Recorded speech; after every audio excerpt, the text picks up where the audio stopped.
Paano kung ang taong pinapangarap mong mahalin ay mahal na ng iba?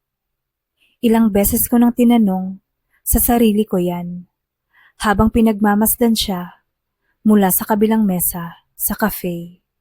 Si Nadine, ang babaeng akala ko ay isa lamang sa maraming mukha sa paligid ng ex ko. Pero ngayon, siya na ang mundo ko, kahit alam kong bawal. Ex ko si Lance. Almost 3 years kaming magkasama bago kami naghiwalay. Walang third party, no big drama. Simple lang na na-realize namin na we were better off as friends. Pero ilang buwan lang matapos ang breakup namin, nag-post siya ng picture sa Instagram. Yakap ang isang babaeng may malamlam na mga mata at mapupulang labi. Si Nadine, ang nobya ng ex ko. Hindi ko alam kung anong klaseng tadhana ang trip ng universe. Pero ilang buwan pagkatapos nun, nagkita kami ni Nadine sa isang design workshop sa BGC. Pareho pala kaming creatives. She's a photographer. Ako naman ay graphic artist. Sa simula, awkward. Lalo na nang makilala ko siya. Maaliwala siyang ngumiti. Madaling makagaan ang loob. Hindi ko na namalayan. Naging magka-chat na kami. Naging katandem sa project. Naging kabanding sa overtime. Hanggang sa isang araw, tinawag na lang ako ng puso ko na tanga dahil nahulog na ako sa kanya. Gusto mo ng kape? Tanong niya. Nakatayo sa harap ko habang pawisan kaming dalawa matapos ang shoot sa Intramuros. Sure, sagot ko. Iniwas ang tingin. Umupo siya sa tabi ko sa bangkito. Medyo masikip ang espasyo, kaya't damang-dama ko ang init ng balat niya. Amoy pa rin niya ang faint vanilla scent na palagi kong naaamoy sa kanya. Alam mo, Mavi, minsan iniisip ko kung paano kaya kung tayo ang nagkakilala muna. Bulong niya. Halos hindi ko narinig. Napalingon ako, gulat sa sinabi niya. Ano? Wala. Joke lang. Weird lang na parang mas kampante ako sa'yo kaysa sa ilang taong nakasama ko na ng matagal. May mga tanong akong gustong isigaw. Bakit? Hindi ba si Lance ang mahal mo? Hindi ba siya ang boyfriend mo? Pero nanahimik ako. Kasi kahit gustuhin kong ipaglaban ang nararamdaman ko, alam kong hindi tama. Okay ka lang? Tanong niya ulit. Ngumiti siya at hinawakan ang kamay ko. At sa unang pagkakataon, hindi ko yun inalis. Hanggang isang gabi, habang pareho kaming lasing, galing sa isang exhibit launch ng kaibigan namin, biglang bumigat ang hangin sa pagitan namin. Nakatayo kami sa ilalim ng streetlight sa may Ayala Triangle. Halos walang tao. Mavi, tawag niya. Kung hindi ko pa siya nobyo, pipiliin mo ba akong mahalin? Tanong niya. Habang dahan-dahang nilalapit ang mukha niya. Hindi ko alam kung dahil sa alak, sa ilaw ng gabi, o sa dami ng emosyong pinipigilan ko. Pero hindi ko siya tinanggihan nang lumapit ang mga labi niya sa akin. Dahan-dahan, mainit, tapat. Unang halik, at sa halik na yon, parang gumuho ang lahat nang pilit naming hindi maramdaman. Pagkatapos nun, hindi kami nag-usap ng 2 linggo. Wala siyang mensahe. Wala ring balita kung sila pa ni Lance. At ako, gulong-gulo ang isip. Sira ang puso. Galit sa sarili. Anong ginagawa mo, Mavi? Tanong ko sa salamin habang umiiyak.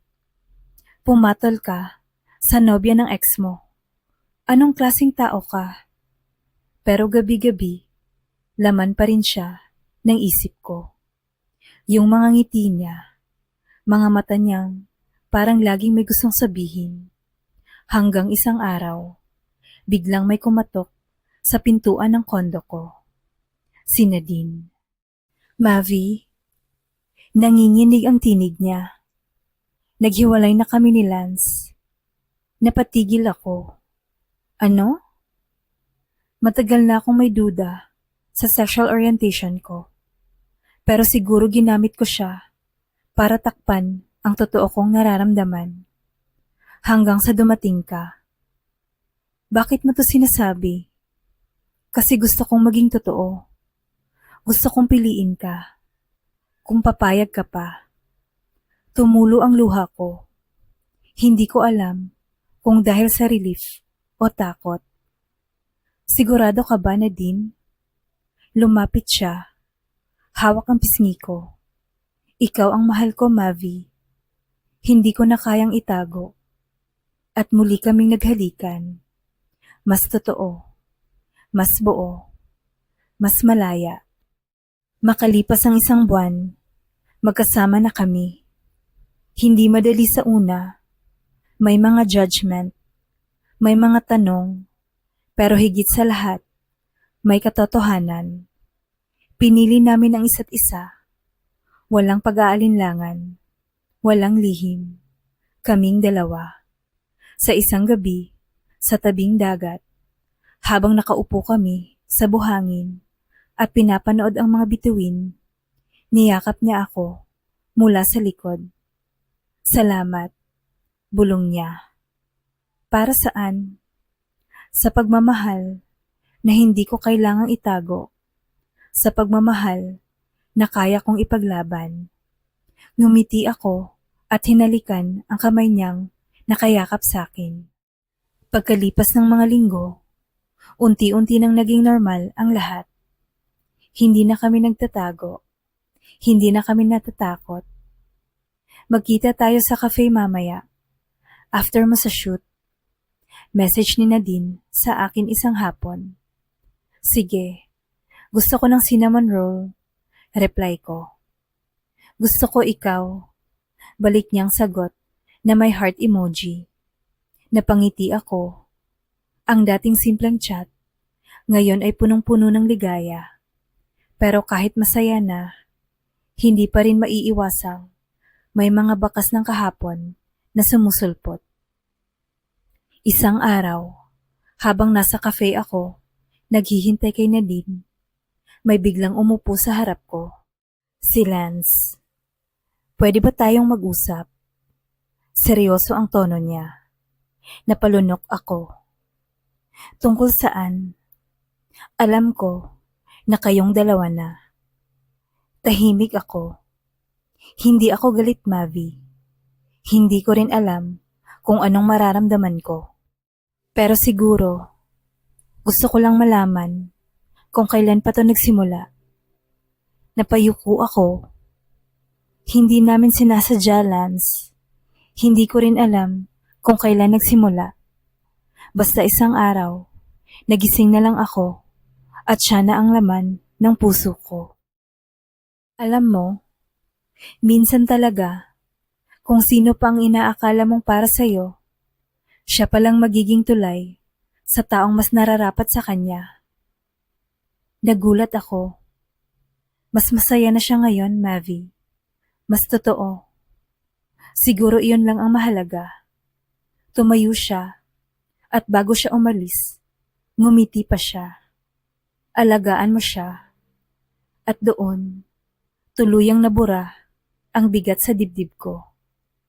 Lumipas ang mga buwan, nagpunta kami ni Nadine sa Cebu para sa isang art festival, kung saan pareho kaming naging speaker. Sa huling gabi ng event, tumambay kami sa rooftop ng hotel. Tahimik lang kaming nakatingin sa city lights. Natatakot pa rin ako minsan, sabi niya. Bakit? Tanong ko. Baka bigla kang mawala. Baka isang araw, mapagod ka. Hinawakan ko ang kamay niya. Hindi ako aalis na din. Hindi ako magsasawa. Kasi ikaw ang tahanan ko. Tumulo ang luha niya, pero ngumiti siya. At hinalikan ko siya doon mismo. Sa ilalim ng buwan, sa gitna ng mga kumukutitap na ilaw ng syudad, mas banayad, mas malalim, mas totoo. Sa mundong puno ng bawal at dapat, minsan ang puso, ang tanging may karapatang pumili. At kung pipiliin ka rin ng taong mahal mo, kahit paggaling siya sa isang masalimuot na nakaraan, iyon ang klase ng pag-ibig na hindi mo na kailanman pakakawalan. Dahil oo, siya ang nobya ng ex ko, pero ngayon, ako na ang mahal niya at siya ang mahal ko. Thank you for watching. Please don't forget to like and subscribe. Bye!